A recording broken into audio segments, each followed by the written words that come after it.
आजकल social media पर एक ही बहस चल रही है और हर तरफ यही सवाल है, क्या सऊदी अरब वाकई पाकिस्तान में कोई एयरबेस बना रहा है और क्या उसके बदले में पाकिस्तान 10,000 फौजी भेज रहा है? इस सारे शोर के पीछे असल कहानी क्या है? क्या ये सिर्फ अफवाहें हैं या पर्दे के पीछे कोई ऐसी बिसात बिछाई जा रही है जिससे मुल्क की खुदमुख्तारी पर भी सवाल उठ सकता है? आज हम इसी मामले की तह तक पहुंचने की कोशिश करेंगे। देखिए, पाकिस्तान और सऊदी अरब के दिफाई ताल्लुकात एक बहुत ही दिलचस्प मोड़ पर खड़े हैं। हमें ये समझना है कि क्या ये वाकई दोस्ती का कोई नया गहरा बाब शुरू हो रहा है या फिर ये पाकिस्तान की मुआशी मजबूरियों का नतीजा है जिसकी वजह से वो अपनी फौजी खिदमात फराहम करने पर मजबूर है। तो इस सवाल का जवाब कहाँ छुपा है? कागजों में या फिर नियतों में? मेरे ख्याल में जवाब दोनों में है। तो फिर आइए इसी गुत्थी को सुलझाते हैं। शुरुआत माजी से करते हैं, क्योंकि किसी भी रिश्ते को समझने के लिए उसकी तारीख देखना बहुत ज़रूरी है। उन ताल्लुकात की बुनियाद तो 1950 की दहाई में ही पड़ गई थी, लेकिन असल स्ट्रेटेजिक तब्दीली तो 1979 की अफगान जंग के बाद आई है ना? बिल्कुल। 1979 से पहले ये ताल्लुक ज़्यादातर आप कह सकते हैं मजहबी और सकाफती था, लेकिन अफगान जंग ने इसे एक खालिस स्ट्रेटेजिक इत्तेहाद में बदल दिया और यही वो लम्हा है जहां ये ताल्लुक सिर्फ दोस्ती से निकलकर एक गहरे खुफिया इत्तेहाद की शक्ल इख्तियार कर गया। अच्छा। अब डीक्लासिफाइड CIA दस्तावेजात बताती हैं कि 1985 के आसपास ये सिर्फ पैसे देने का मामला नहीं था, बल्कि यहाँ से दोनों मुल्कों के दरमियान इंटेलिजेंस शेयरिंग का वो निज़ाम शुरू हुआ जो आज तक किसी न किसी शक्ल में कायम है। तो ये इस रिश्ते की असल बुनियाद थी? जी, यही असल बुनियाद थी। लेकिन ये रिश्ता हमेशा एक जैसा तो नहीं रहा, इसमें उतार चढ़ाव भी आए। मुझे याद है 1990 की खलीजी जंग, वो एक बहुत बड़ा इम्तिहान था इस दोस्ती का। पाकिस्तान ने तब सऊदी अरब में अपनी फौज भेजने से इनकार कर दिया था, और ये एक ऐसा फैसला था जिसने ताल्लुकात में पहली दरार डाली। यहाँ सबसे दिलचस्प बात यह है कि इस इनकार को सऊदी अरब ने कैसे देखा। अमेरिका के एक बहुत मशहूर थिंक टैंक की 2018 की रिपोर्ट बताती है कि सऊदी क़यादत ने इसे एक किस्म की बेवफाई समझा। अच्छा। उनके लिए ये सिर्फ एक फौजी फैसला नहीं था, बल्कि एक ऐसे इत्तेहादी की तरफ से धोखा था जिस पर वो सबसे ज्यादा भरोसा करते थे। अच्छा। इस एक वाक़ये ने आने वाले कई सालों के लिए ताल्लुकात की सिमत ही बदल दी। तो ये एक तरह से पहला मौका था जब पाकिस्तान ने दोस्ती के रिश्ते पर अपने कौमी मफाद को तरजीह दी, आप कह सकती हैं। और शायद इसी वजह से सऊदी अरब को लगा कि ये रिश्ता अब खालिसतन लेन देन का बन रहा है। बिल्कुल। और यही कश्मकश हमें हालिया दौर में भी नजर आती है। 2015 में जब यमन जंग का मामला पार्लियामेंट में आया तो एक बार फिर पाकिस्तान ने बराह रास्त फौजी भेजने से इनकार कर दिया, और इस फैसले ने भी ताल्लुकात में कुछ सर्द महरी पैदा की। जी, की थी। लेकिन इस इनकार के बावजूद भी कुछ ऐसा हुआ जिसने सबको हैरान कर दिया। 2018 में जनरल राहील शरीफ को इस्लामी फौजी इत्तेहाद का कमांडर बना दिया गया। ये कैसे मुमकिन हुआ? यही तो इस रिश्ते की पेचीदगी है। इस तकरीरी ने यह दिखाया कि ताल्लुकात की नौयत बदल रही है। सऊदी अरब को ये एहसास हो गया था कि शायद पाकिस्तान अब बराह रास्त किसी जंग में बूट्स ऑन द ग्राउंड नहीं भेजेगा, यानी अपने फौजी नहीं भेजेगा। जी, लेकिन स्ट्रेटेजिक सतह पर यानी मंसूबाबंदी और कमांड की सतह पर पाकिस्तान का किरदार पहले से भी ज़्यादा अहम हो सकता है। अरब मीडिया ने तो उसे पाकिस्तान का खामोश असर रसूख कहा था। अच्छा, खामोश असर रसूख। तो दोस्ती ख़त्म नहीं हुई, बस उसके उसूल बदल गए। तो दोस्ती के उसूल और कवायद बदल रहे हैं, और शायद यही बदले हुए असूल हैं जिनकी वजह से आजकल ये एयरबेस और 10,000 फौजियों की अफवाहें गर्दिश कर रही हैं। इसमें कितनी हकीकत है? सरकारी तौर पर तो दोनों मुल्क खामोश हैं। देखें, अवामी सतह पर तो कोई ऐलान नहीं हुआ और शायद होगा भी नहीं, लेकिन अगर हम पर्दे के पीछे देखें तो मार्च 2022 में पाकिस्तान और सऊदी अरब के दरमियान एक दिफाई मुआहदा हुआ था। इस मुआहदे में कुछ बहुत दिलचस्प अल्फाज इस्तेमाल हुए हैं, जैसे मुश्तरका तरबियती सहूलियात और लॉजिस्टिक सपोर्ट। ये लॉजिस्टिक सपोर्ट सुनने में तो बड़ा तकनीकी लफ्ज लगता है, आम आदमी के लिए इसका क्या मतलब है? और यहीं पर सारी कहानी छिपी है। लॉजिस्टिक सपोर्ट एक ऐसा लफ्ज है जिसके कई मतलब हो सकते हैं।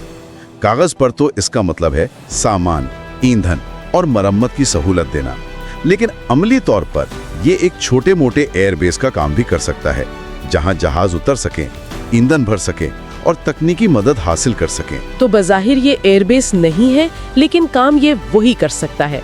बिल्कुल। अच्छा, यहीं के 10,000 फौजियों का हिंदसा ये इतना मखसूस है कि इसे सिर्फ अफवाह कहना भी मुश्किल लगता है। आखिर ये नंबर आया कहाँ से? ये 10,000 फौजियों की खबर सबसे पहले एक बड़े बैनुल-अक़वामी जरीदा द इकोनॉमिस्ट ने पिछले साल मई में शाये की। उसके बाद पाकिस्तानी दफ्तर खारिजा ने फौरन इसकी तरदीद की और इसे बेबुनियाद करार दिया। ठीक है, लेकिन इस मामले को समझने के लिए हमें किरदारों को देखना होगा। एक तरफ सऊदी वलीअहद मोहम्मद बिन सलमान हैं, जिनका विजन 2030 सिर्फ मईशत के बारे में नहीं है, वो अपनी फौज को दुनिया की बेहतरीन अफवाज में से एक बनाना चाहते हैं। और दूसरी तरफ पाकिस्तान है, जो शदीद मौशी दबाव का शिकार है। बिल्कुल, पाकिस्तान आर्मी स्ट्रेटेजिक पार्टनरशिप के जरिए अपने माली बोझ को कम करना चाहती है, लेकिन यहाँ एक तीसरा किरदार भी है जिसे हम नजरअंदाज नहीं कर सकते। आप चाइना की बात कर रहे हैं, सीपैक और गवादर के हवाले से? जी, चीन ग्वादर में भारी सरमायाकारी कर रहा है। अगर सऊदी अरब ग्वादर के करीब मसलन पसनी में कोई लॉजिस्टिक सहूलत कायम करता है, तो ये ना सिर्फ उसके लिए बहराए अरब तक रसाई को आसान बनाएगा, बल्कि वो सीपैक के स्ट्रेटेजिक ढांचे का भी एक हिस्सा बन जाएगा। बिल्कुल सही। तो ये बिसात उससे कहीं ज्यादा पेचीदा है जितनी नजर आती है। तो ठीक है, ये तो वाज़े हो गया कि कुछ न कुछ ज़रूर पकड़ा है। अब असल सवाल ये है कि अगर ये सब होता है तो पाकिस्तान के लिए इसमें फ़ायदा है या नुकसान? सबसे पहले फ़ायदे की बात करते हैं, जो ज़ाहिर है पैसा ही होगा। बिल्कुल, और ये कोई छोटी मोटी रकम नहीं है। सरकारी आदाद-ओ-शुमार बताते हैं कि पिछले 3 सालों में सऊदी अरब ने पाकिस्तान को तकरीबन $4.2 बिलियन के डिपॉजिट्स दिए हैं, ताकि पाकिस्तान का ज़र मुबादला मुस्तहकम रहे। $4.2 बिलियन? जी, अगर दिफाई ताउन मजीद गहरा होता है तो ये माली मदद बराह रास्त इमदाद, सस्ते तेल और नई सरमायाकारी की शक्ल में और भी बढ़ सकती है। लेकिन पैसा हमेशा अपने साथ शरायतें लेकर आता है ना? इसका सबसे बड़ा स्ट्रैटेजिक खतरा क्या हो सकता है? सबसे बड़ा खतरा है ईरान के साथ ताल्लुकात का बिगाड़। पाकिस्तान की पोजीशन इस वक्त एक ऐसे शख्स की तरह है जो दो बहुत ताकतवर और आपस में नाराज पड़ोसियों के दरमियान रहता है। अगर आप एक पड़ोसी को अपने घर में एक कमरा किराए पर दे दें तो दूसरे पड़ोसी से ताल्लुकात खराब होना लाजमी है। अगर पाकिस्तानी सरजमीन पर सऊदी फौजी मौजूदगी बढ़ती है, चाहे वो तरबियती मकासद के लिए ही क्यों ना हो, तो ईरान इसे अपने खिलाफ एक बराह रास्त इक़दाम समझेगा। और ये तो एक ऐसी लाइन है जिस पर पाकिस्तान 70 साल से चलने की कोशिश कर रहा है। जी, क्या इस तरह का कोई भी कदम इस पूरे तवाज़ुन को बिगाड़ नहीं देगा? बिल्कुल बिगाड़ देगा। ये पाकिस्तान की रिवायती गैर जानिबदारी की पॉलिसी को शदीद नुकसान पहुंचा सकता है और हमें खित्ते की एक ऐसी प्रॉक्सी जंग में धकेल सकता है जिससे हम हमेशा बचने की कोशिश करते रहे हैं। और अवाम का क्या तासुर होगा? सड़कों पर लोग इसे कैसे देखेंगे? ये किराए के फौजी या मर्सनरी डिप्लॉयमेंट का लेबल बहुत आसानी से लग सकता है।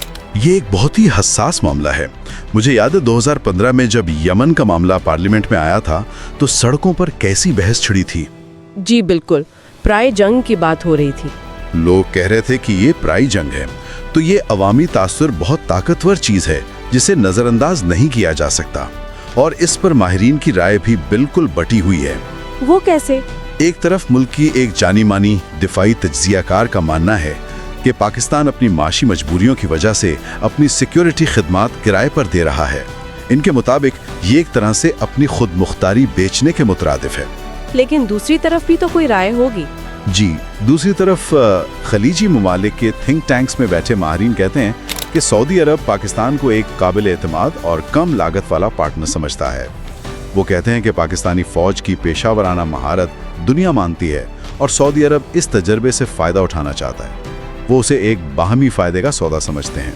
अगर फ़र्ज़ करें ये सहूलत बनती है तो क्या इसके लिए कोई ख़ास जगह जहन में है? मतलब ये कहाँ हो सकती है? दिफाई जरायद में जो तज्जिये शाये हुए हैं उनके मुताबिक 2 मकामात सबसे ज़्यादा मौजू हैं।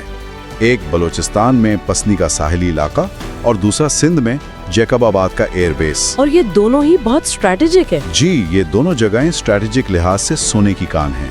यहाँ से खलीज फारिस और बहरे हिंद दोनों पर नजर रखी जा सकती है।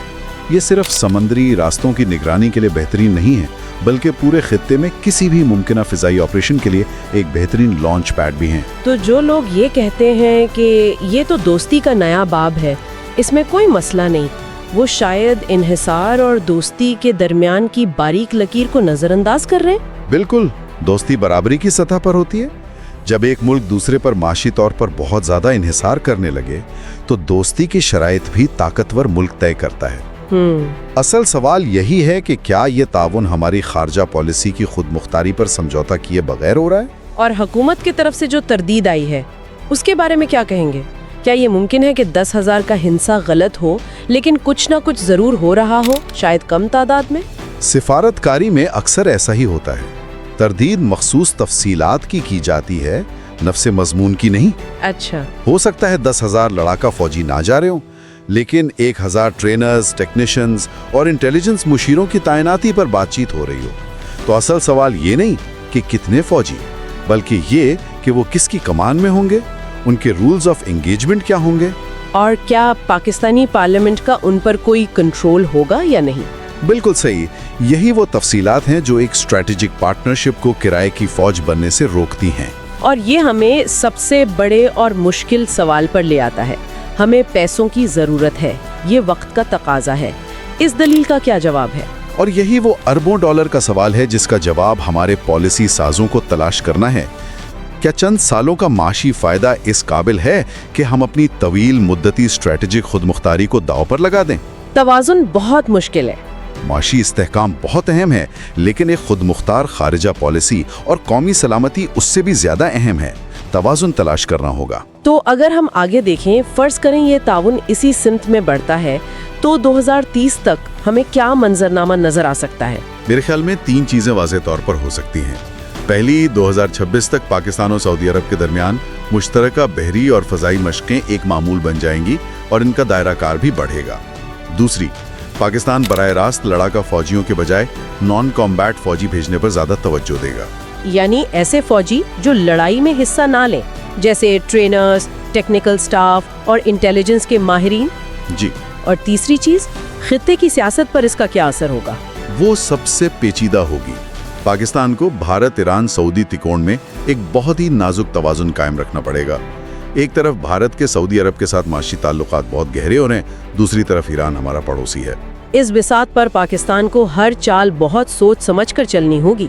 जी, ताकि वो किसी एक कैंप का हिस्सा बनकर न रह जाए। तो इस सारी सूरत हाल में क्या किया जा सकता है? क्या हमारे हाथ में कुछ है या हम सिर्फ बहाव के साथ बह रहे हैं? नहीं, बहुत कुछ किया जा सकता है। सबसे पहला और अहम कदम यह है कि इस नौयत के किसी भी बड़े दिफाही मुआहदे को पार्लियामेंट में ज़ेरे बहस लाया जाए।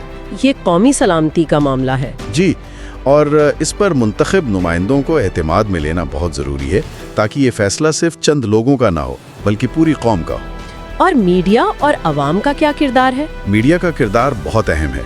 उन्हें सनसनीखेजी से बचना चाहिए और तस्दीक के बगैर खबरें नहीं फैलानी चाहिए। जहाँ तक अवाम का ताल्लुक है तो उन्हें बाखबर रहना चाहिए, क्योंकि खारजा पॉलिसी के फैसले उनकी रोज़मर्रा की ज़िंदगी और मुल्की मईशत पर बराह रास्त असरअंदाज होते हैं। यानी एक बाखबर शहरी ही हुकूमत पर सही सिमत में पॉलिसियां बनाने के लिए दबाव डाल सकता है। बिल्कुल। आज की ये सारी गुफ्तगू वाकई आंखें खोलने वाली थी, और शायद इसका इख्तिताम इसी एक सोच पर होना चाहिए जो इस पूरे मामले का निचोड़ है। जी, और वो सोच ये है कि जब तक हम अपनी खारजा पॉलिसी की सिमत खुद मुतय्यन नहीं करेंगे, दुनिया उसे हमारे खिलाफ मुतय्यन करती रहेगी।